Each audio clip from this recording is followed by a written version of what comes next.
Hey guys, what is up? Super K-Man Rocks here, and I am here for my LPL round number 1 playoffs overview and analysis video. We've done it. We've made the official playoffs at this point. We know our top 10 teams. Technically, we've already gotten kind of a glimpse of what these best of fives could look like with the play-in stage. We know the 3 teams that ended up qualifying through that.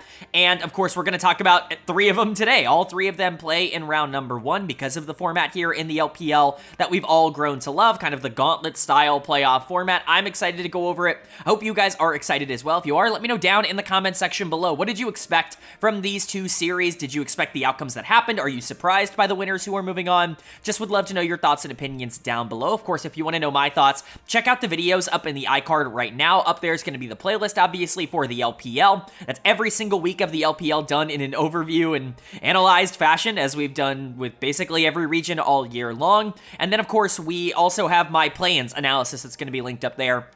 Highly recommend checking that out. I preview both of these series that we're going to cover today at the end of that video, and also, every single team that's playing except for one today had a series there, and you can see how I talk about them, how I feel about potentially where they're at going into the series that we have today, but it is win or go home for every single team here. Championship points is so low at this point that you're not getting into the season finals, you're not getting into the regional qualifiers if you don't win a considerable amount of series from this point onwards. So this is, for the rest of your season to stay alive in these games. So I'm excited to go over it. Of course, if you are new here, what we are going to do is go game by game in both of the round 1 series, talking about the advantages and the disadvantages that each team was able to generate. I'll be giving a player of the game and a dud of the game for each individual game that we cover, and then at the end of the video, we will be previewing round number 2, talking about what my expectations are moving forward in the playoffs, whether or not teams that win today can keep up that momentum, or whether I think this might be the end of the line regardless of the victories. Would love to go over that at the end of the video, but of course, most of today is going to be spent talking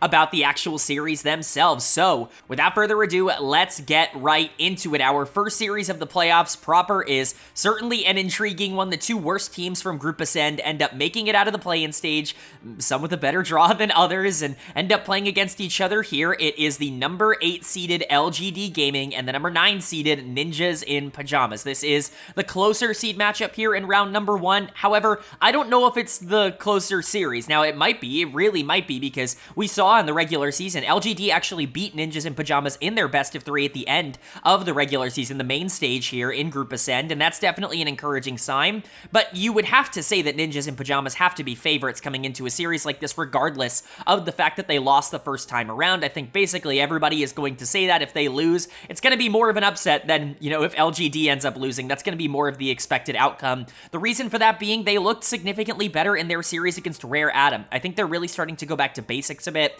Leon coming in just offers a bit of a new element. I'm not trying to sit here and say Leon is like an amazing jungler that is perfect and will not have any flaws. I think that there are clear flaws to Leon's game, but what he offers over Aki is just this aggressiveness in the early game. The tempo, the aggressive tempo that he offers in the early game that someone like Aki just didn't have. He was a lot more focused on trying to play for late game team fights, and Ninjas in Pyjamas were often just getting outscaled and out-prioed in those circumstances. And so adding someone like Leon into the mix is just going to make things a bit more consistent for the team as a whole, and I think we saw that in the Rare Adam series. Now, again, he can be exploited really hard in the early game because he is so aggressive, because his tempo is so fast. If he has a couple of bad plays back-to-back, you can get pretty large leads off of Leon, because he is going to be flipping a lot of those, advantages in the early game, but for the most part, he is definitely going to be a bit more of a spark plug for Ninjas in Pyjamas. And then really, when you're talking about the team, you're just hoping to get okay, passable performances out of the players that have been very inconsistent. Shanji has had the worst year of his entire career. You just need passable performances out of him in the top lane. Photic and Zhuo have completely regressed back to what they were last year after having a pretty decent spring. You just need to get passable performances out of them. That's been easier said than done over the course of this split for those 2 lanes, but I do think it's possible. Rookie, I really don't feel bad about it at all. The only concern with Rookie is that he's going into LGD's best player in Haichao, and so maybe he's not going to be able to get the same kind of individual leads he was able to get in other series, but I still think across the board, NIP is clearly more talented and should be favorited here. But LGD has shown they can beat NIP in the past, as we saw in the main stage, and the reason they were able to do that is because their jungle mid is just so consistent, and that's been a bit of a problem for NIP. Leon coming in hopefully was supposed to be able to fix that, but remember, Leon's first series on NIP was against LGD, where he just got out-jungled by Meteor, and so There is reason to be concerned if you are an NIP fan, or reason to be excited if you are an LGD fan. They run everything on their team through the middle of the map. Haichao is the singular carry of this team. I know people are going to point out Meteor, but one of the big reasons this team has gotten a bit more successful over the course of this split is that Meteor hasn't been as stuck on these carries as he's been in previous splits. It's not just Graves and Kindred every game. He's playing Maokai and Sejuani, and that's really helped them out a lot. It's opened up a lot more versatile options to allow Haichao to be the primary carry, and he fills that role very well. The concern is very similar to NIP, top and bot lane, who have been very inconsistent. I'm a bigger fan of Bertle than most, but Shanji is more talented, and Bertle really struggles when he goes into players that are just more mechanical than he is. He might not be the worst player in the universe, but he's not necessarily perfect at being able to handle skill checks, and that might be something Shanji actually is capable of taking advantage of. And then Xiaoya and Jinzhao in the bot lane, they might be the worst bot lane in the LPL. I mean, truly, they are inconsistent. I mean, every negative phrase I could possibly say about them, I will say about them. Fodak and Jua have been not good, and I'm really not a fan of either of them as players, but they are infinitely better than Xiaoya and Jinzhao, which leads me to believe that LGD is definitely going to be the underdogs coming into this, regardless of their outcome last time. But if you get passable efforts, very similar to what I said about NIP, from your top lane, from your bot lane, this is a series that absolutely LGD can not only win, but win comfortably. I think this could swing basically in either direction.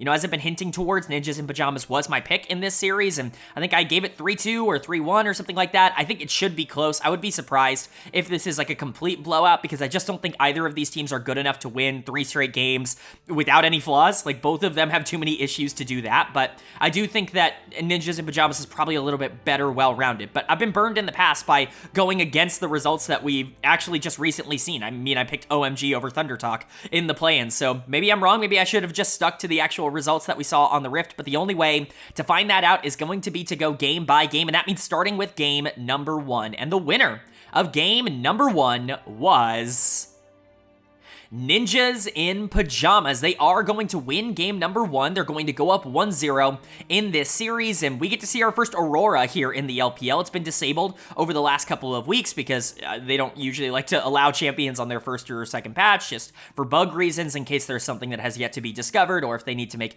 pretty heavy balance changes. Aurora was disabled for the last little while, but it's being allowed here in the playoffs, and Rookie gets to be the player to pick her up first, and it looks awesome. Obviously, we covered Aurora a bit when we did my NACL coverage earlier in the week, but I think Aurora is really interesting. I don't think she's ridiculously broken. I think she has some really great tools and some really great things that she can take advantage of, but I certainly don't think she's one of those champions that you have to ban out every single game. It's just very useful for someone like Rookie, who knows what they want to do in the mid to late game, to have the opportunity to do so with all of the mobility and options that Aurora offers. One of the people that really felt that this game was Xiaoya, who was constantly getting caught out by just the immense amount of pressure that Aurora can actually offer in terms of mid-game picks. And so really like that from Rookie. He's going to get player of the game here for Ninjas in Pyjamas. When he is clicking, when he is winning, NIP is a really difficult team to stop. The concern for NIP over the course of this year has been that they rely on him too much, is that, you know, sometimes he can have really good games and the rest of the team just completely crumbles around him and they can still lose. And if Rookie's not playing well, it's almost a 0% success rate for NIP. And so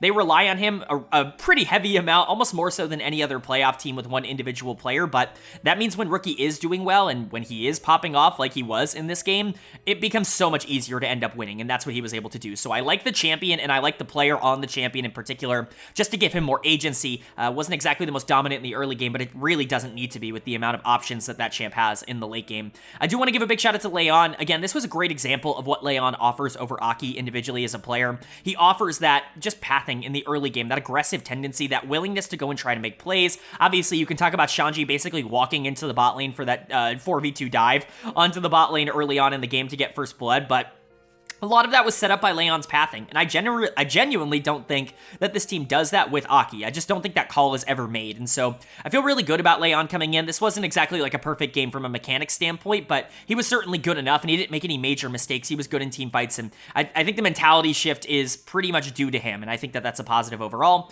Shanji was obviously very active on the map, sometimes getting caught, sometimes being fine. Generally, I think you feel good about Shanji. He was definitely better than Bertle in this game. And then Fodak and Juo actually were generally fine. Not great mistakes Misfortune ultimates, but you didn't really need them. He was actually really good outside of the ults in this game, and I thought Zhuo was excellent in this one on the Leona. And so just a lot of really good things from Ninjas in Pyjamas, a really great way to start the series. And for LGD on the other side, you gave it a shot. I think the players that you expected to play well played well, mostly Haichao in the mid lane, who was doing his best to actually try and front-to-back 5v5. Got a little bit over-eager in that first dragon fight and ended up really costing LGD, but outside of that, he was really good for most of this game, and it's everybody else who I was a bit concerned by. I think Meteor's scoreline generally looks fine, but the Maokai ultimates, again, very lackluster. I think if you had saved those a bit for more of these choke point 5v5 situations, rather than blowing them trying to enter the pit or, you know, the fight in general, I think it probably would have been a bit more consistent. I just think they were a little bit too gung-ho in this game, in the situation that they were in. If they had pulled back and waited, been a bit more patient, I think it actually would have gone better, but that's really my only complaint with Meteor. Again,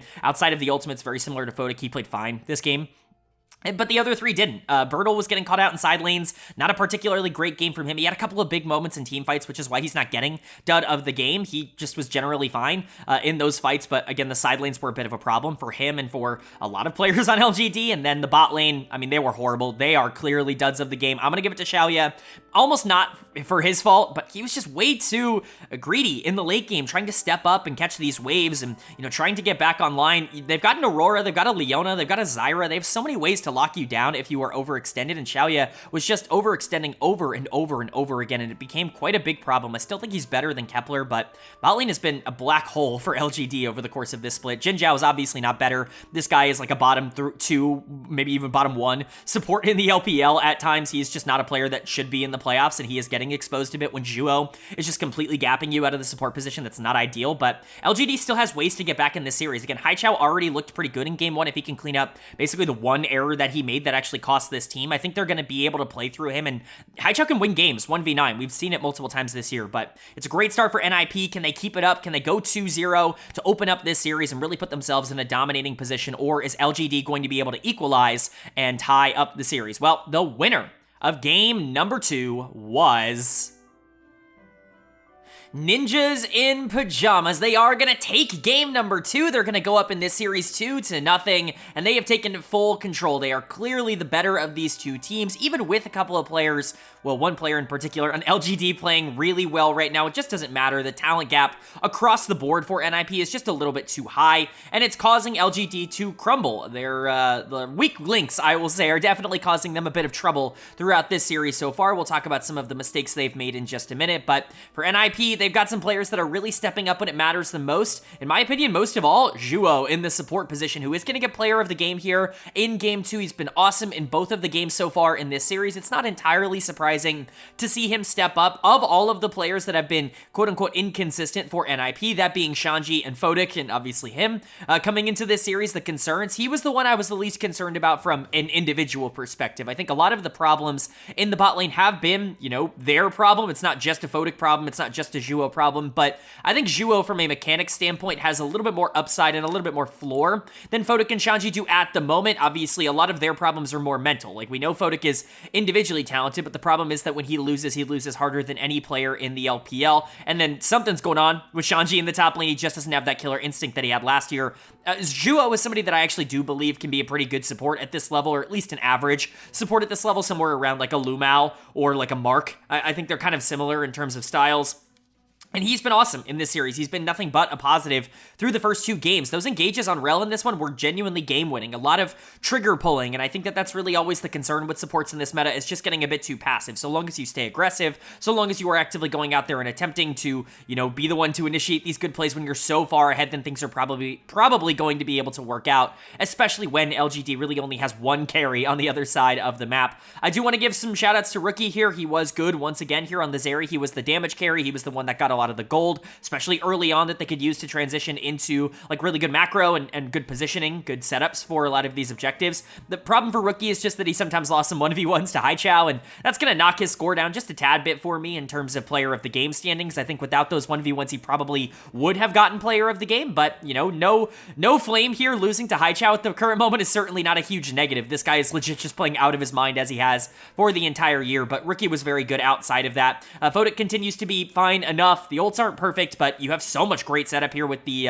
rel engage that so long as you actually just time them right, as long as you're on the same page with the go button, then it's really not all that difficult to execute. Leon was not a problem at all. His pathing continues to be really good on Zyra, and Shanji was inside lanes on the Udyr. He, for the most part, was just there to create havoc and not really do all that much. But Ninjas in Pyjamas continuing to look good. This was just kind of an expanded version of what happened in game number 1. I do think it was a bit closer, but they also showed a lot more. So generally positive here. And then for LGD on the other side, you know, 0-2 is obviously a bit of a disaster. You don't really want to be at a point in this series where you have to win game number 3, but it is what it is. The problem is just that your weak links are weak links. Jin Zhao continues to be truly atrocious for this team. He is done of the game. He is just not a playoff caliber support. He's really not somebody that we would have ever expected to be in this position, and probably the only reason he is in this position is because he was playing into the other worst support in the league, and Vampire in the first round or in the play-in stage. It just kind of is what it is. He's very lucky to be here, and unfortunately, this does seem to be a bit of the cap in terms of what you can expect from a player like Jin Zhao, who truly was bad on the Leona. I think Bertle is also really struggling here. We talked about it potentially being a bad matchup for him, because when you go into these really mechanically talented top laners, that's where Bertle struggles. He's got a very good grasp of where he needs to be and why he needs to be there, but sometimes he can make, you know, mechanical mistakes. He can be over-aggressive, and I think that we definitely saw that here. He only had 2 deaths, but they were pretty consequential, and they were all pretty avoidable, and so Bertle definitely struggling a bit. Haichao is just a monster. Like, he is truly phenomenal. Anybody who's watching these games is going to be able to see that. This guy is genuinely a superstar. I've been talking about it all year long. He is so hard stuck here on LGD. I would argue significantly more than UCal on Thunder Talk at this point, which is insane because that's always been kind of the example in the LPL of a player who's hard stuck, but it's just how good Haichao is. Meteor was solid on the Ivern. He could have done a bit more. You know, Leon was certainly more active, and he wasn't exactly a pivotal piece in the end game, but he's Ivern. It's not exactly like he has all the tools that a Zyra or a Rel have on the other side of this map to create those plays, and then Xiaoye was generally fine on Jin. I think the champion is fine here. You just couldn't carry through Haichao. Like, the Bertle and Jin Zhao plays lost this game for LGD. This was a 7v3 in favor of Ninjas in Pyjamas. There's just nothing you can do about that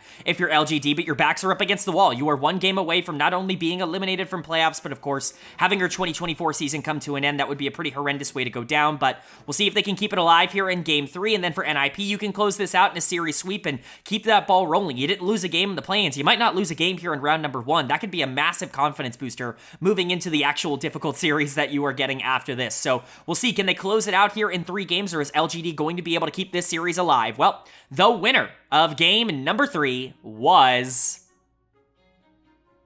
LGD. They are going to take game number 3. They're going to, at the very least, stay alive for one more game in this series, and this was a very important win. It didn't look like it was going to be a win for a majority of this game. It felt like they were on the back foot all of the early game, that they needed to make some crazy plays in order to get back into it, but that's what they did. They made some crazy plays. I think luckily for them, they're players that have been struggling a lot, the question marks, the weak links, if you will, of the team. They really stepped it up here, and they were the ones that really pushed the team forward. It was top lane and it was bot lane. They really secured a lot in the late game here. Obviously, there are some really good moments coming out of Meteor in the jungle as well, but, you know, Haichao staying aggressive sometimes was good, sometimes was bad for the team. I think it's really nice to see them actually win a game here, not only because, you know, going down 0-3 would have been awful, but because they were able to win the way that they did. I think it is encouraging for Ninjas in Pyjamas. Not ideal that you had kind of a big lead in this game. You were super aggro in the early game. You really should have been able to close this out, and kind of the same problems that you've had in this series and through this, I guess, entire split up until this point were present in this game, where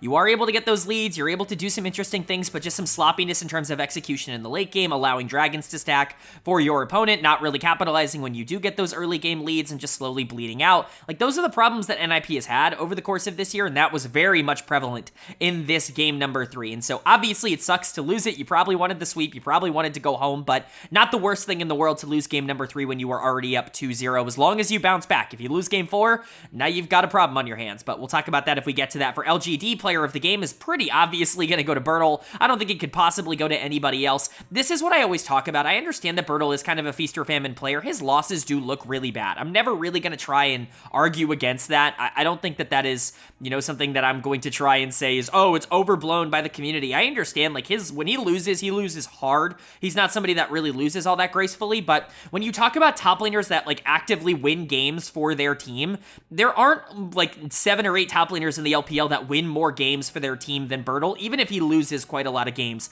for his team. I think if he were in a region or in a role where consistency was more valuable, like you guys know, I'm the consistency guy. If there is anything I get criticism for, it's the fact that I don't like these feast or famine players. I usually am critical of people who both win and lose a lot of games for their individual teams. I don't necessarily think that's something that can work at a top level, but in the top lane role in the LPL right now, where there just aren't good players, like there aren't 10 to 11 top laners in the LPL that feel like you feel very good about starting them. To have someone like Bertle, who yes is going to lose you games, but like could win you games, it's so much better than half the league has at this point that I think he is underrated. I think Bertle is a playable player at this level. I think, again, if the role was stronger, maybe I would rethink that, but with the role being as weak as it is, having someone like Bertle who can just, even if he goes 0-3 to start off the game like he did here, if he can bounce back and end the game 5-3-5, going 5-0-5, you know, towards the back half of the game, that's massive. Those flanks were massive. The GA was massive. It was all just huge. He was the one initiating everything for LGD, and so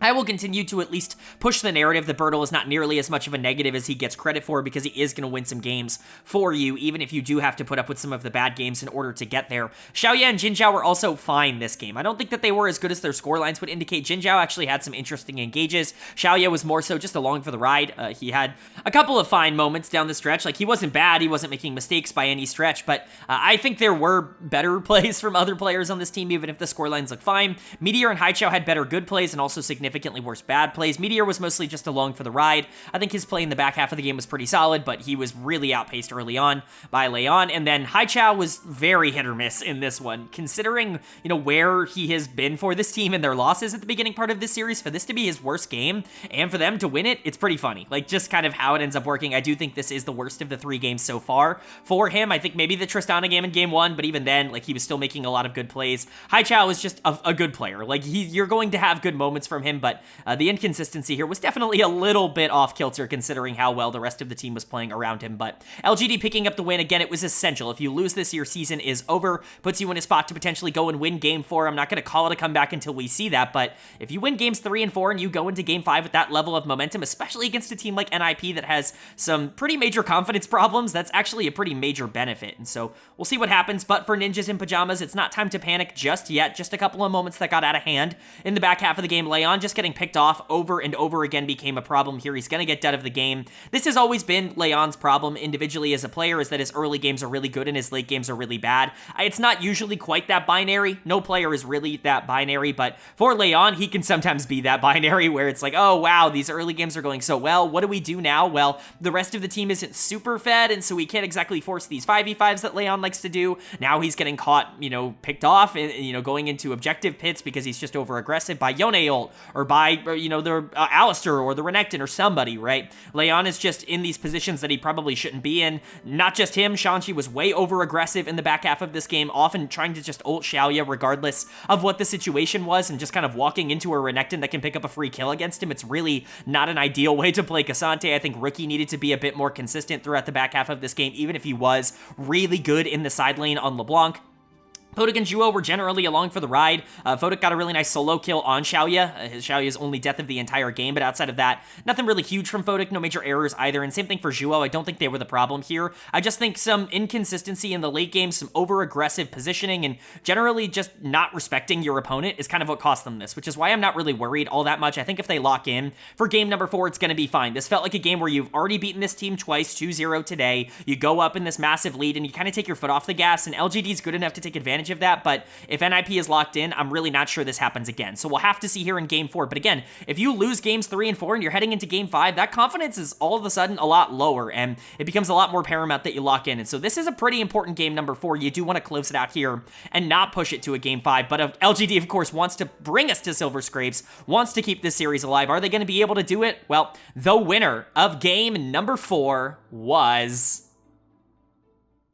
Ninjas in Pyjamas. They are going to take game number 4. They're going to close out this series 3-1 with the win, and they will be moving on to take on JD Gaming in round number 2. Obviously, that is a much more difficult challenge than LGD Gaming was for them, but they've already proven that they have the skills necessary to, at the very least, be able to make things interesting with some good teams, and we'll talk about that matchup a little bit later, but congrats to NIP for getting into round number 2.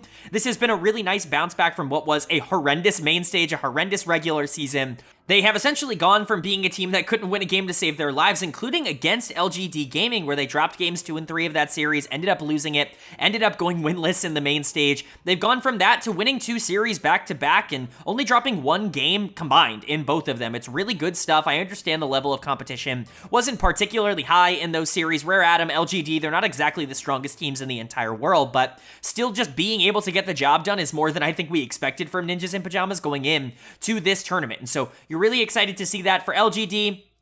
Not a shock to see their season end here. Certainly a bit of a surprise to even see them in the playoffs to begin with. This never really felt like a playoff team really at any point this year, other than maybe right when they were beating like Billy and WE in Group B at the beginning of the qualification stage, or the end, I should say, of the qualification stage. Then it was like, maybe this team's actually good. They get into Group Ascend, they get absolutely slaughtered by every other actual playoff team, and then they get a miracle draw against Invictus in the play-ins to actually be able to make it to the top 10. You've got to feel good for the org and for the team, an org that has been, quite frankly, just garbage over the last couple of years, ever since they went to Worlds in 2020, one of those 2 years. They've been horrible ever since. Peanut left, and they had nobody else to really build around, and it was just kind of doomed for them. They've been able to put bad roster after bad roster out on the Rift, and it's never really gotten better. That being said, they found gold with Haichao in their development system. This is a player that really had no business being as good as he is right now. He's been given a lot of chances, and it's finally really started to come to fruition. He is definitely the core of this team. I think a lot of people will consider Meteor a bit of the core of this team. I certainly am a bit lower on Meteor, and we'll talk about that. He was pretty horrible here in Game 4, but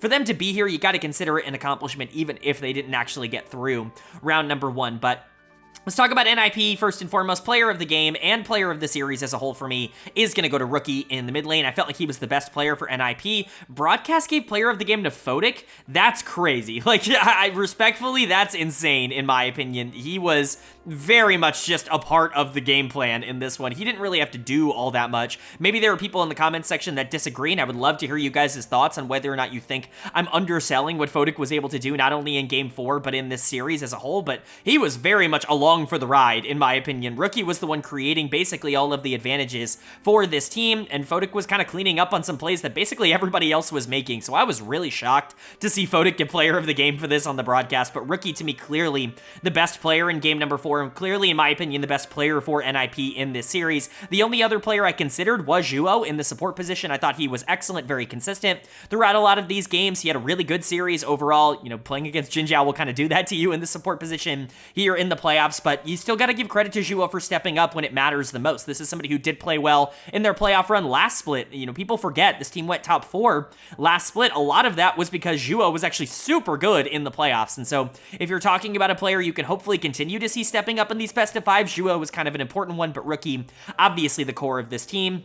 You know, Leon, it's well documented that he has made them better. He did look a little bit worse when he wasn't on Zyra. That's certainly something that we're going to have to see if that's like going to continue, but I'm not worried about Leon. He's going to be just fine. Maybe he's going to struggle a bit against Kanavi. I certainly don't think that's going to be a particularly advantageous matchup for NIP, but at the very least, he's better than Aki in that role. Shanji was generally fine. Again, along for the ride. I don't even know if he was the better top laner in the last half of this series. People hate on Bertle, and I think it's genuinely insane to watch these games and be like, Bertle sucks. He won Game 3. He was fine in game number 4 here, but he was good enough. He didn't make mistakes, which I think is fine. And like I said, Photic was also along for the ride, but this was Rookie and Zhuo, in my opinion, as the stars for NIP, and they should be the 2 names that you're taking away from this, saying if they continue to play this well, they can beat a team like JD Gaming, who is in complete flux right now. And then for LGD on the other side, again, they gave it their best effort. I thought Haichao was better here in game 4 than he was in game 3. It's funny, I thought their one win of the series was Haichao's worst game, or at least his least consistent one, which is just, it's interesting how that goes, but the weak links of this team definitely definitely showed themselves. Unfortunately, Meteor had his worst game of the series here in game number 4.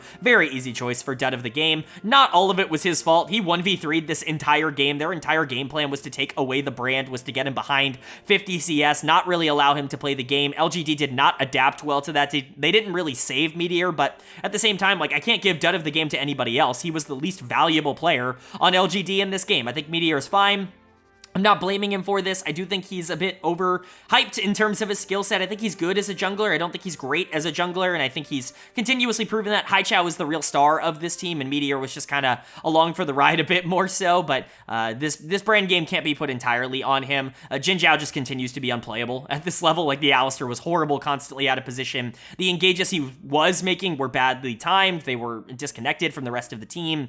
Really nothing to say about Jin Zhao. He really shouldn't have been in this circumstance to begin with. And then, Xiaoya, there was a potential for him to be able to pop off if this game went a little bit later here on the Smolder. He was slowly accumulating resources, never really in bad positions, but at the end of the day, this just never was going to be able to be salvaged by one backline carry when the front line was getting absolutely obliterated like it was in this game. Again, I think Bertle's, bad plays are getting overstated. I certainly do not think he's even half as bad as Reddit or Twitter would make you out to believe. This guy's fine. Generally speaking, he's a top 8 or 9 top laner in the LPL, somewhere around that mark. He can be on a playoff team. I don't think he's got the upside to be much more than that. Again, I'm not trying to sit here and say that, oh, I want Bertle to get picked up by one of the big teams, but for a team like LGD, I think Bertle is more than good enough. I mean, look at a lot of the other top laners for teams that are around LGD's skill level. None of them have been good or consistent, or none of them have the games that Bertle has, and so I think this team is generally fine having him, and Haichao is obviously a star so long as you're able to keep him, but that's the question, right? Haichao absolutely should not be on this team or in this org next year. He should get picked up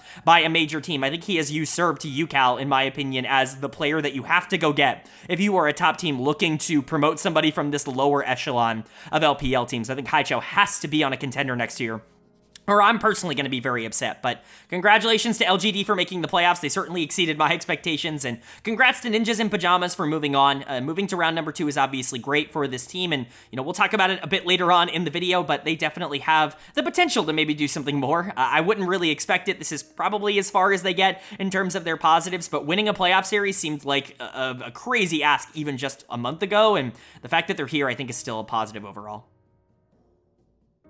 But now with our first round 1 series out of the way, it's time to get into our second round 1 series. This is the one that I was more interested in, at least on paper going into it. I think that these two teams are actually pretty close in terms of talent level, and I'm really intrigued to see which direction it goes. It's the number 7 seeded FunPlus Phoenix taking on the number 12 seeded Thunder Talk Gaming. I don't know if they're technically still considered the number 12 seed or if they've become the number 10 seed by winning the play-ins. I don't really know how that ends up working. It doesn't really matter. It's just semantics at the end of the day, but it's certainly something to bring up that they were the number 12 team in terms of rankings going into the play-ins, and so that's how I'm going to categorize them here. Again, not that it really matters, but on paper, this is a super intriguing matchup because I think a lot of the strengths of both of these teams are in multiple different areas. When you think of FPX and FunPlus Phoenix and where they've been able to generate a lot of their wins over the course of this year, it's almost all coming back to Milky Way in some way, shape, or form. Now, that's not to say Milky Way is a perfect player. I have outlined a lot of Milky Way's problems over the course of the year. I think they've become a little bit more visible to a lot of fans in the summer split. I have not changed my take or my opinion on Milky Way at all over the course of this year. I think the only thing that is happening in summer is kind of people catching up to what Milky Way was in the spring split. He's basically the exact same player. He just had to play good junglers more frequently in summer, and that became a bit of a problem. When he wins early, he is essentially unstoppable. Nobody knows how to end a game with a 2k gold lead quite like Milky Way. He is just so oppressive to have to try to play into when he can get away with all of his really aggressive decisions, and he's a great fighter when he's able to just kind of run in and do whatever he wants, especially when he's on damage carries. However, when he has to play from neutral, or specifically when you ask him to play something that scales a little bit easier into the late game, or isn't necessarily known for their strong early games, he's not going to be nearly as strong in those regards, which is why he generally has struggled against really good junglers. It's why when you play someone that's not as good as Milky Way, when you have a jungler who, mechanically speaking, isn't quite up to the task of being able to fight against him early, oftentimes Milky Way can just obliterate that matchup, but when you do go up against a jungler that can keep him from just snowballing the game out of control, then he's not exactly in a great position to do a lot of things because he's really not a utility, like, facilitative type of player. And so very feast or famine, but for the most part, pretty much all of FPX's wins have come off the back of Milky Way. They do have Dectum and Life, who I think have been kind of the secondary carries over the course of this year. Dectum in particular, I think, has been really good in the later half of the game when you need to close out these situations, but they are really bad in lane. That's always kind of been the MO of Dectum individually as a player. Life, not exactly somebody that has been on everybody's radar in terms of the 2v2, and their 2v2 has been very bad over the course of this year. So certainly something to continue to watch there. A lot of their early game is almost entirely predicated on Milky Way doing a lot of things and creating the advantages for the team. That's going to be important for FPX. Care, I think, has been better in the recent weeks, which is a good sign, but I think his 2024 has been significantly worse than his 2023. I was really on the bandwagon for him last year when we were talking about summer 2023. I was hyping him up a lot. I think his 2024 tape's bad. For the most part, at least the regular season tape, I just don't think it's there. It's worth noting that, again, he has been much better over the second half of summer. In that main stage, he was playing a lot more consistently, but Care is maybe somebody that I overrated last year. That could be potentially the case, and I'm honestly leaning towards that more as we enter this series. And then I've never been a big fan of ZDZ. He's kind of just a guy in the top lane. He can get the job done if he's your weak link. He's not going to completely destroy the integrity of a team, but you can't really ask him to play a major role in a team that wants to win a playoff series. It's just not the kind of player that he is. He has failed upwards. He got kicked off of RNG and ended up making the playoffs. Genuinely pretty hilarious. But for FPX, I think obviously it's all about Milky Way, and for Thunder Talk, it's all going to be about whether or not you can shut down Milky Way early, because you don't exactly have the best team to match up into that in particular, but you have a great team to match up into FPX's weaknesses. Your best player is UCal, and it's not particularly close. UCal is arguably a top 5 or 6 mid laner in the LPL, full stop. He could be on a potential Worlds team right now, and I don't think that would feel all that out of the question.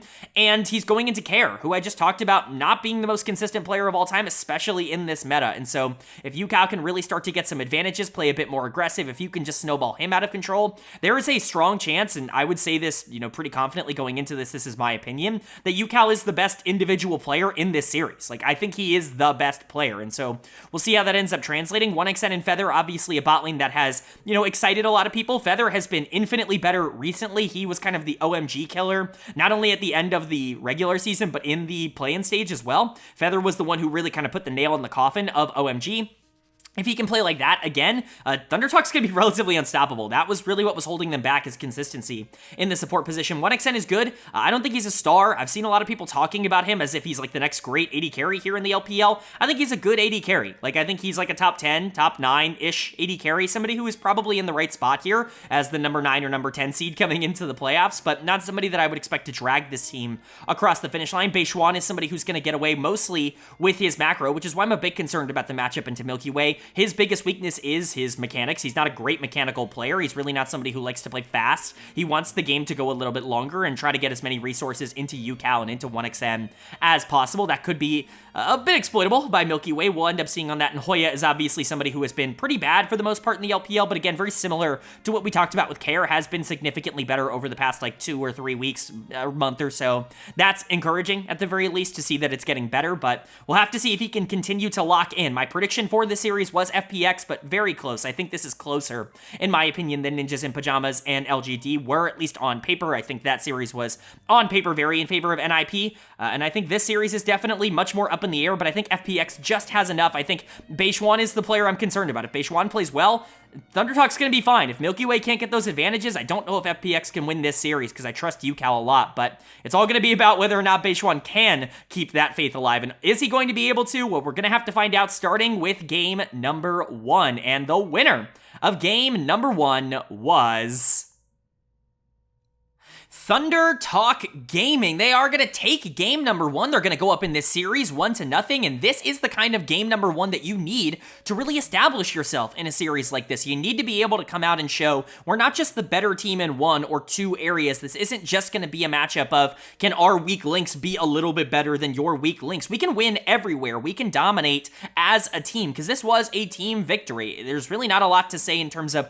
one player carrying or one player dominating. This was everybody kind of doing their part. Great macro, great execution from Thunder Talk, and for FPX, even with some good performances and a phenomenal game by Care in the mid lane, who truly was exceptional on the Lucian, there just wasn't enough. They lost the moment that they picked Maokai on B2. I don't want to make it that simple, but putting Milky Way on Maokai is like a death sentence for FPX. I genuinely have no clue what they were thinking in this circumstance. We'll see if they correct that as we move throughout the series, but let's talk about Thunder Talk. First and foremost, player of the game for me is going to go to Beishuan. This could go to quite a few people. I thought Feather was phenomenal here. You could absolutely give it to him. 1XM was great at capitalizing on the things that were set up. When you want kind of the pseudo carry of the team, it probably was 1XM. If you want the players that were setting that up, Feather was great, Beishuan was great, Yukao was excellent, especially after the early game. He was unbelievable in the team fights. It's just his early game was a little bit shakier. Kara was phenomenal in the 1v1. And then Hoya, he was down in gold early on, but he never died. He never really made any mistakes, and he was super integral in the fighting stage of the game. Like I said, this really was a team effort. The reason I'm giving it to Beishuan is I think he was involved in the most amount of things over the course of the game. It just really felt like he was the one that was the most active. Again, if you want to give bot lane a ton of credit for winning the hardest early, give it to Feather, give it to 1XN. I have no issues with that. I thought everybody here played well. But again, we talked about it for Beishuan in particular. He was the one to keep an eye on in this series. The jungle matchup is going to determine how easy or hard this is to win for Thunder Talk, because if Beishuan can win early, especially if he can establish pressure for his laners, this is going to be an easy win for Thunder Talk. That's really the hardest thing that they have in terms of their, challenge in this series, is being able to get gold early on, because they're so much better in the 5v5s than FPX is, at least in terms of the tape that we've seen over the course of this split. And so if Beishuan is winning early, it's a complete game changer. He was great in team fights, really good objective control. The macro was great. His pathing was great. There's really not any negatives that I can give Beishuan, a player that has been awesome throughout summer, was miserable in spring, is a player who was a channel darling for the last 2 years, going 2023, 2022, was somebody that I was singing the praises of. I looked like an idiot for that in spring. I look good again for it here in summer because he has bounced back. But again, Feather was awesome. He is so integral towards this team turning around some of their form and kind of becoming one of the scarier teams, certainly the scariest in Group Nirvana. Karma in this game was everywhere. If he didn't really make that mistake in the end game, I really don't think that he would. I think he would have gotten player of the game here. And again, if you want to give it to him, please be my guest. He was awesome. 1XM was great. Again, he was probably the one capitalizing the most on the things set up by Karma, on the things set up by Cassante and Viego. 1XM was great, especially early on the Ezreal. Yukao was phenomenal in the team fights. We've already kind of gone over it. Thunder Talk was great here. They got to keep this up, though. This can't be a one game kind of deal. They have to be able to do this consistently throughout the whole series. But if they can, it's not going to be easy for FPX to win games because they were just outclassed. This was not even remotely close. They do have to play better, but it really just felt like Thunder Talk had their number in game number 1, and if that persists, that's going to be a problem for FPX. Dud of the game could go to quite a few members. ZDZ is going to get it for me. Those cannon flanks were entirely useless. I can't think of a single ultimate this game that mattered from the cannon, and that's a really bad situation to be in, constantly getting caught out, getting 4-man dove, not having resources up for pivotal team fights, being in bad positions, and then eventually when you are able to kind of mask yourself, you're so far behind in terms of gold that even if you do get the flank off, you're doing 0 damage. You're not really affecting the game in any sort of way. I just thought ZDZ was horrible here, even with an early lead, which is inevitable in the Kennen-Cassante matchup. Already talked about it a bit, but Milky Way on Maokai is just an absolute no for me. There is no excuse for this in terms of draft. Absolutely none. You have to give him something with some proactivity. I get that Maokai can do a lot of things, and honestly, Milky Way wasn't horrendous here, but this entire team's game plan is predicated around the idea that Milky Way can generate resources in the early game. Maokai just can't do that into Viego, into Ezreal, into Karma, and when they lost those resources, specifically in the bot lane, when Caitlyn and Braum start losing the 2v2, it's over. There's nothing you can do in that game, and so I put a lot of it on draft, in my opinion. I think this is horrible for FPX. I think this comp would be awesome in the hands of basically any other team in the LPL, but not this one. Care was great, but Dectum and Life weren't very good either. Losing 2v2 to Ezreal Karma is a disaster for Caitlyn Braum, and they were never going to be able to get back on track. Life was entirely useless. Dectum was doing negative damage. He wasn't involved in anything throughout the game. It was just bad. Care was the saving grace for FPX, and he made some phenomenal plays in the mid lane, getting that solo kill on Yukao, or I don't remember if it was on Yukao that he technically got the solo on. I think he killed Beishuan on the dive and then killed Yukao with the help of Milky Way, but either way, getting that 2 for 0 kill in the mid lane and actively being super good on the Lucian in terms of the mechanics and the team fights, it could have been something that you could play around, but FPX has no idea how to play through the mid lane. At least they haven't shown the ability to do that just yet. I think having Milky Way on something that can at least be more proactive in terms of getting there with Care is just going to be a necessity, and then getting ZDZ on something that can at least least be a little bit more consistent in the late game, regardless of what happens in the mid game, is super important as well. So FPX with clear problems, but it's just game number 1. If they win game 2, if they tie up the series, none of that is going to matter. Then you're going into game 3 essentially with a regular season best of 3, which is a much more winnable situation. And so obviously, big game for FPX, big game for Thunder Talk to try to take full control of this series, but will they be able to do that? Well, the winner of game number 2 was FunPlus Phoenix. They are going to take game number 2. They're going to tie up the series at 1 apiece, and this was much, much better from them. There still were moments where they just got to clean it up. A couple of times where they just overextended. Dectum randomly dying in the mid lane to Ezreal ult because he just forgot to back, I guess. You know, greed, like that kind of problem is going to pop up and be a little bit more of an issue in a playoff series like this, but for the most part, this was still a fine enough game, all things considered. I think they were definitely better than Thunder Talk throughout the entirety of this, and if they play like this for the rest of the series, it's going to be easy for them. They just need to find a strategy that ends up working for them, and a lot of that is going to come down to these mid-game fights, because that's where Milky Way really excels. I think obviously getting him off the Maokai, getting him onto the Lilia, it's just a much more consistent strategy for FPX as a whole, but it wasn't just Milky Way. Care carried that performance from game 1 into game 2 here. He's going to get player of the game. He was just the most consistent. I don't think he was generally like dominant in game number 2 here. I thought he was very good.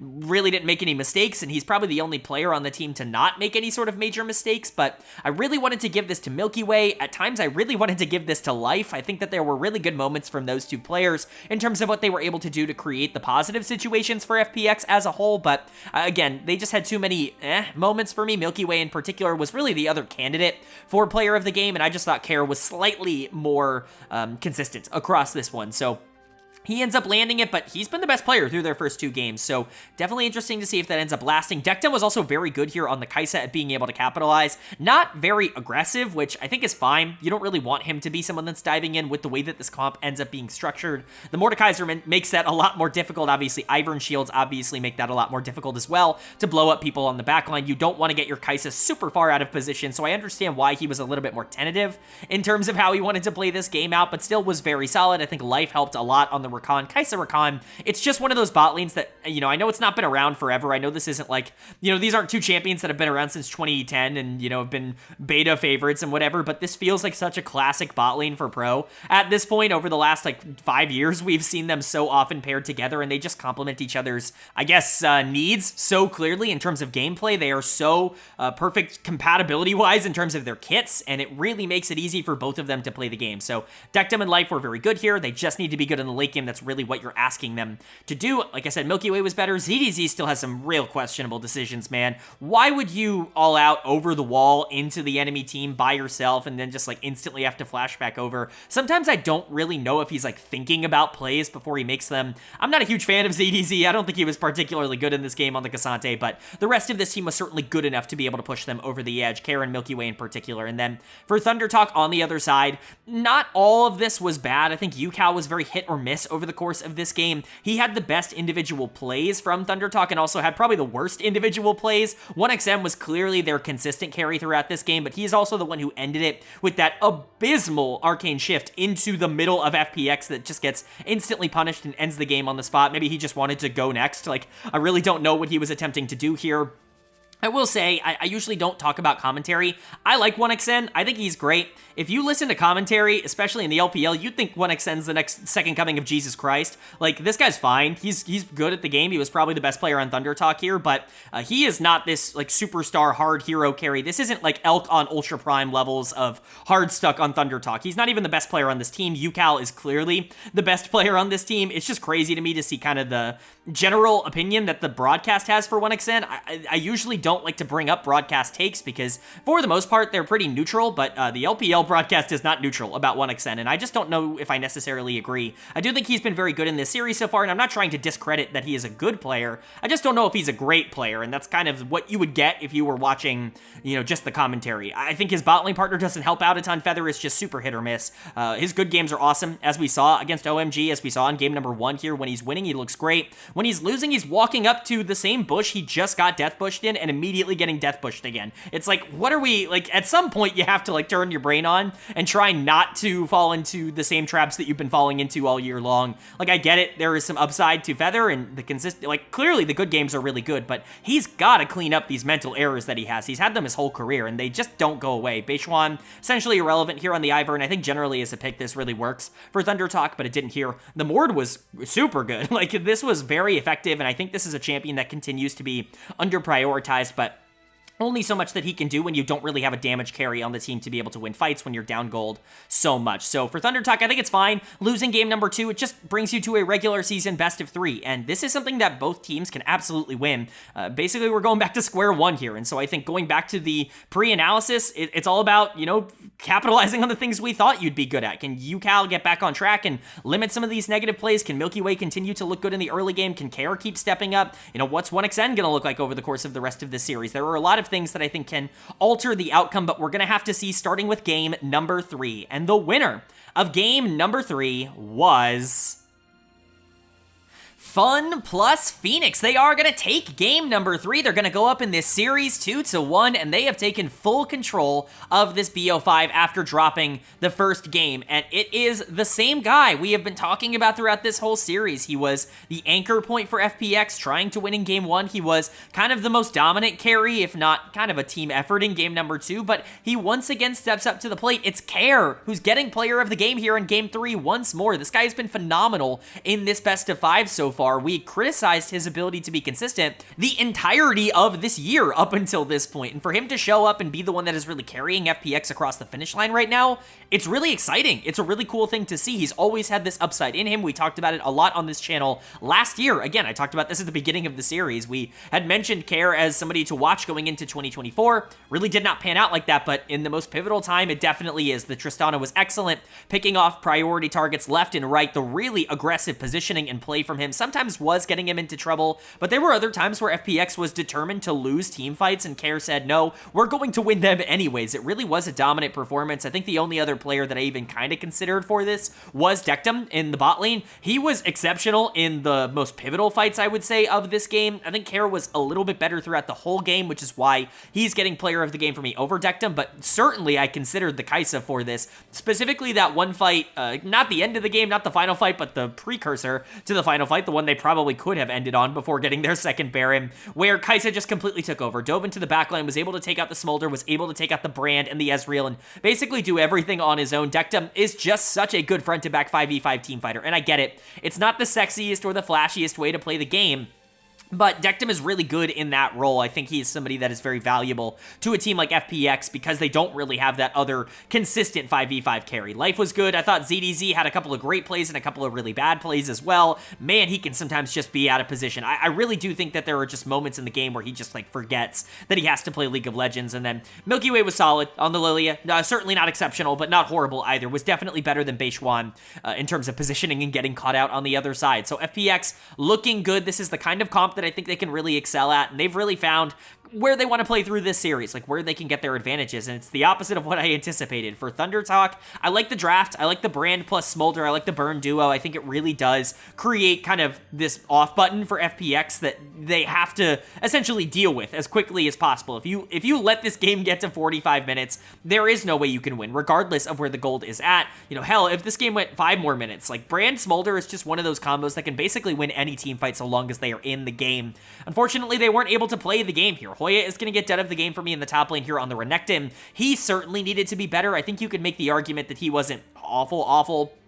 I don't think this is the worst performance we've seen Hoya have over the course of this year, but he certainly needed to be better on the Renekton. When ZDZ is more relevant than you in these teamfights, that's not ideal. Feather's scoreline certainly looks worse than what it actually was. I thought he was contributing at the very least to this game, even if there weren't a lot of great engages. The other dud of the game candidate was certainly Beishwan on the Brand, constantly getting caught out. The only reason I didn't give it to him is because even when he was getting caught out, he was doing 1 billion damage and actually setting up UCal or 1xN to do something in the rest of that fight, but UCal needed to be a little bit more clinical in the late game. his best plays actually probably came in the mid game. 1xN was, again, it just continues to be this thing where, and a lot of LPL AD carries have this, where they'll play so well for parts of the game, and then they'll make 1 or 2 plays that make you think, like, what are we doing? Like, where are we? Like, it's just so frustrating to watch 1xN play really well for a majority of these games, look really good in the 2v2, and then just arcane shift right into the middle of FPX and, like, instantly die, or cost Feather his life. It's just so frustrating. Like, the Ezreal is such a clearly great pick for 1xN. He's clearly so comfortable on the champion, and yet he still makes such mind-boggling errors. It's kind of the same thing I've been talking about with Leave in the AD carry role. I think 1xN is certainly better at the moment than Leave is, but man, it's frustrating to watch because he should be so much more relevant in these games, and he's not, because there are really good plays from him, and he's good in the 2v2, especially Nadectum and Life, who are struggling in that area. So there are still positives for Thunder Talk. They're not quite out just yet, but they got to put their foot on the gas. They are 1 game away from being eliminated here. They have to come into game number 4 and be able to pull out that win, whether it's off the back of 1xN, who's played well, or hopefully a rebound from players like UCal, who need to get, you know, in the zone. They need to be able to win these matchups. For FPX, if you just do what you're doing, you're going to be fine. Care has been unstoppable. Dectum and Life have looked really good over the past couple of games, and Milky Way has looked infinitely better ever since you got him off the Maokai. You just need to stick to the plan. Are they going to be able to do that and close out this second series of round number 1 with another 4-game set, or is Thunder Talk going to push us to a Silver Scrapes game number 5? Well, the winner of game number 4 was Thunder Talk Gaming. They are going to take game number 4. They are going to tie up the series at 2 apiece, and we are going to a Silver Scrapes game number 5. This series is insane. It is honestly hard for me to capture in words just how ridiculous this series has been so far. Both teams have had multiple opportunities to win most games here. Game 2 was, you know, kind of like that. Game 1 was definitely a bit more just like Thunder Talk winning. But game number 3, that was very much the story of FPX kind of making the comeback over the course of the game, kind of getting themselves into a good position, and then eventually being able to win the 5v5s and, you know, just ending the game there with better macro. And then game 4 here was wild. I thought Thunder Talk did a great job getting an early lead and, you know, playing off of the strength that just inherently you're going to have with Nidalee, Tristana, Misfortune. You're clearly trying to destroy the early game here, but FPX, once again, starts to make the comeback. They have better plays in the mid to late game. They're not stepping up and overextending. They're actually trading relatively positively in terms of gold, you know, trading Baron for 2. Like, you feel good about some of these exchanges that FPX makes, but it's just the smaller mistakes that end up coming after that end up costing them. Thunder Talk just makes slightly less mistakes across this game, and that's why they end up winning it. Player of the game to me, it's gonna go to Beishuan. If you would have told me at the beginning of this series that this was gonna be Beishuan versus Care, I would have laughed in your face, but that's where we're at. It's basically the 2 players I expected to be the liabilities in terms of the matchups, coming in clutch most for their teams. It's Care being better than UCal, and it's Beishuan being better than Milky Way, and that's really impressive for Beishuan. Obviously, I'm a huge fan of his. I have been for a while. I've always been defending him on this channel when Reddit has called for him to get replaced by insert any jungler here. Shout out Zhao Huangren, who continues to get a ton of hype down in the LDL when he's just not very good. Beishuan is solid. He is a very good LPL jungler, and he continued to prove that. His Nidalee, this is his signature champion. I know he's kind of known for the macro sense of the game, but if you want a champion that he genuinely can flex his mechanics on, it's always been Nidalee. And so to see him come out here and do so well on it, it's not entirely surprising. He is really good in the early game, and more specifically, he's such a good team fighter on Nidalee. You don't really see that a lot with Nidalee players because in solo queue, it can be kind of difficult to get good team fight practice with Nidalee. You're either winning or losing super hard, but Beishuan knows exactly how to set up these fights really well to allow himself to not only be the primary damage dealer in a lot of these cases, but also the primary healer for a team that really, really liked that over the course of this game. So Beishuan was excellent. UCal was also great at following up a lot of the things that the Nidalee was able to create. I thought Hoya did a really good job on the Poppy of not being a problem. He has been really good at this champion over the course of this year, certainly was the better top laner. 1xN and Feather were also pretty solid. Feather made some positioning mistakes, sometimes just going a little bit too deep, but I would rather him be too aggressive, at least with the comp that they have, that they drafted in game number 4. So I feel good. This is keeping it alive for them. I think, obviously, you want to clean up some mid to late game decision-making. FPX really should not have been allowed to get back into this game, and honestly, in 90% of games, FPX probably wins this if they're a bit more clinical, just off of their comp alone. You know, playing Corki, Maokai, Lilia in the late game against Nidalee, Tristana, MF. Like, even if you're down in gold, if it starts to get neutralized even a little bit, FPX should be in a good spot there, but lucky for Thunder Talk, they were able to hold on and close this one out. And then for FPX, you know, you feel good about at least making this close, but you really wanted to close this out in Game 4. You probably did not want to go to a Game 5 against a team as talented and volatile as ThunderTalk is, but unfortunately, that's the situation you have now put yourself in.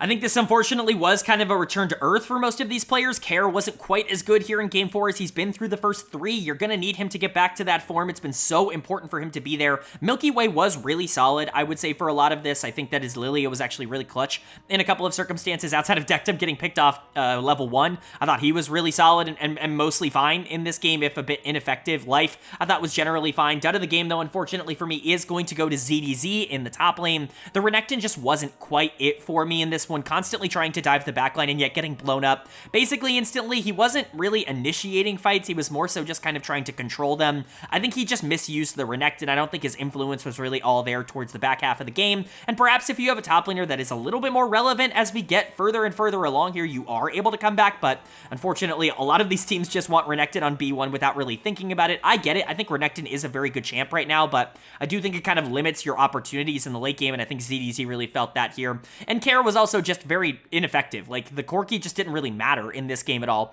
He has been so integral towards their games 1 through 3 so far in this series that to watch him play Corki and just not really be a part of the game all that much, it's definitely a bit frustrating. This is kind of the Care we got to see for most of 2024, and that's really not the version of him that needs to be here. He needs to be able to step up and be able to take on Cal and Beishuan and be able to carry these games. Either that, or you need to be more consistent in the early game, because quite frankly, the early games in this series have not been very good from FPX, and so quite a few things need to happen, but we are going to a game number 5. That is the hope for FPX. It's the hope for ThunderTalk, and ThunderTalk, as the only Group Nirvana team in the actual playoffs, can they represent Group Nirvana and move on to round number 2 with a big win here, or is FPX going to close the door on Group Nirvana and say, as the only team that was automatically slotted into round number 1, we are going to, be able to get through and live up to the expectations? Well, we'll find out now here in game number 5, and the winner of game number 5 was FunPlus Phoenix. They are going to take game number 5. They are going to win this best of 5 series, and they will be moving on to round number 2 to take on anyone's legend. What a game, what a series. This was a ridiculously fun back and forth from both of these teams, and honestly, both of them should be incredibly proud. ThunderTalk probably should have won game number 5. So many good plays, so many mistakes from FPX, but they couldn't quite hang on in the end.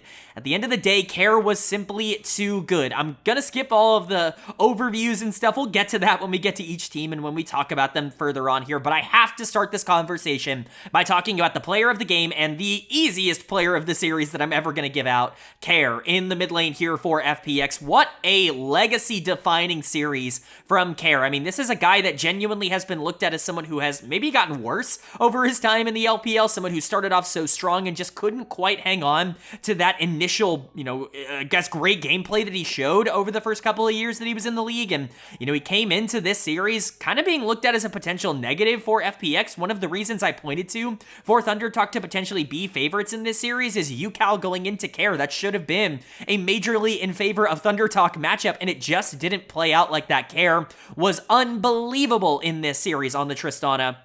He was winning game after game, lane after lane, fight after fight for FPX, and he's sitting here with the easiest player of the series that I could possibly ever give. I don't think FPX wins this without Care. I truly think if you put an average mid laner in the series here for FPX, they lose this. Maybe in 3, maybe in 4. I don't even know if they even get to game number 5. It truly is that much of a difference how well he played, and he is the centralizing point for them. He was phenomenal, and he deserves all the credit in the world. I also think you have to shout out Dectum, who continued to be great in these team fights in the back half of these games. The Ezreal was exceptional, as we saw basically throughout the whole series. Ezreal, a really big priority pick in the LPL for its ability to be both very safe and very aggressive, depending on the part of the game that you're in, and Dectum, I think, piloted it excellently. I thought Life was very good here on the Rakan, most of the time dying for his team sins in some of these fights, but the engages that he was able to create when he was able to actually play the game and not just saying, like, Care and Dectum win the fight, those were still very good too. And I'm not trying to criticize the deaths. That's his job on Rakan to do that.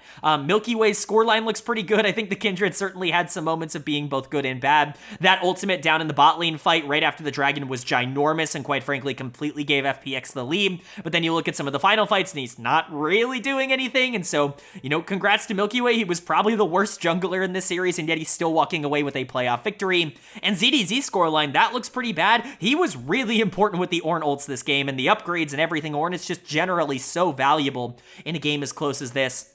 You just got to be excited for FPX. I know it's not the biggest thing in the world for them to win a best of 5 that they were probably favorites going into, but this is the first best of 5 that a lot of these players have ever won. You know, players like Milky Way, he's never won a best of 5. Players like Care, he's never won a best of 5. Dectum and Life obviously have experience from the LCK, but this is big for FPX and for the development of some of these players. Hopefully they can latch onto that and carry that through to the next round. But for Thunder Talk, they put up a great fight, a great effort in this series. They just didn't quite have the firepower to get over it in the end. Done to the game, unfortunately, is going to go to UCal in the mid lane. I know he really turned things around in the mid to late game, but the reason that this game was essentially unwinnable for them in fights is because Care had so much gold and got so far ahead, and UCal in lane was the recipient of that. He needed to be the one to step up. We looked at mid lane as a super Thunder Talk favored matchup going into the series, and it just didn't play out like that. UCal was not good enough on the day. I think you can say that for quite a few of the other members, but honestly, I don't think they played all that bad in this game number 5. 1xN made a couple of really heart-crushing errors on the Ezreal, both in game 3 and game 4, getting caught out and obviously needing to be more clinical, but there were a lot of moments where he was really good, specifically in the 2v2 early on in games. You can say a similar thing about Feather, who I think outside of that second game was really good across this whole series. Hoyo was generally fine. I think he looked better when he was going off meta with Poppy and Mordekaiser. Not that they're crazy picks, but he definitely looked worse, I would say, on the Renekton in these more standard matchups. And Beishwan was probably the most valuable player on Thunder Talk across this whole series. It's a very weird end of the year for Thunder Talk, but they have nothing to be ashamed of. They're the only team from Group Nirvana to actually make the playoffs proper, and they did them proud. I think going to 5 games with FPX, I think a different opponent, they might have come out on top because this is a relatively good team, but they just couldn't quite do it, and their season is over because of it. Congratulations to FPX for moving on, but we still have yet to discuss whether or not I think they could do more. All right, but that is going to do it for my LPL Summer Playoffs Round Number 1 overview and analysis video. Up on the screen, the updated playoff bracket. After Round Number 1, we've got Ninjas and Pyjamas moving on the top side, FPX, FunPlus Phoenix moving on the bottom side. Let's quickly preview our Round Number 2 matchups. We've got NIP taking on JD Gaming on the top side. This should be a pretty easy one to predict as long as JD Gaming finds some semblance of consistency that they did kind of lack in the regular season. If they can turn it on at least a little bit, this shouldn't really be all that close. JDG is definitely the better of these two teams, but we did see them stumble down the stretch. They're not in their best form right now. You have players like Sheer and Yagao that really aren't looking all that great at the current moment, and potentially they could be taken advantage of. Rookie into Yagao is definitely a matchup that we could potentially be seeing go in NIP's favor, but it has to be more than that. You have to be able to take away Kanavi and Ruler, and I just don't think Ninjas and Pyjamas are going to be able to do that. JD Gaming should be able to come across in that series with a win. And then Anyone's Legend taking on FunPlus Phoenix. This is a pretty fun matchup on paper because I think Krako into Milky Way is just such an explosive jungle matchup. If Care is able to play the way that he just did against Thunder Talk, this is going to become a lot more interesting because Shanks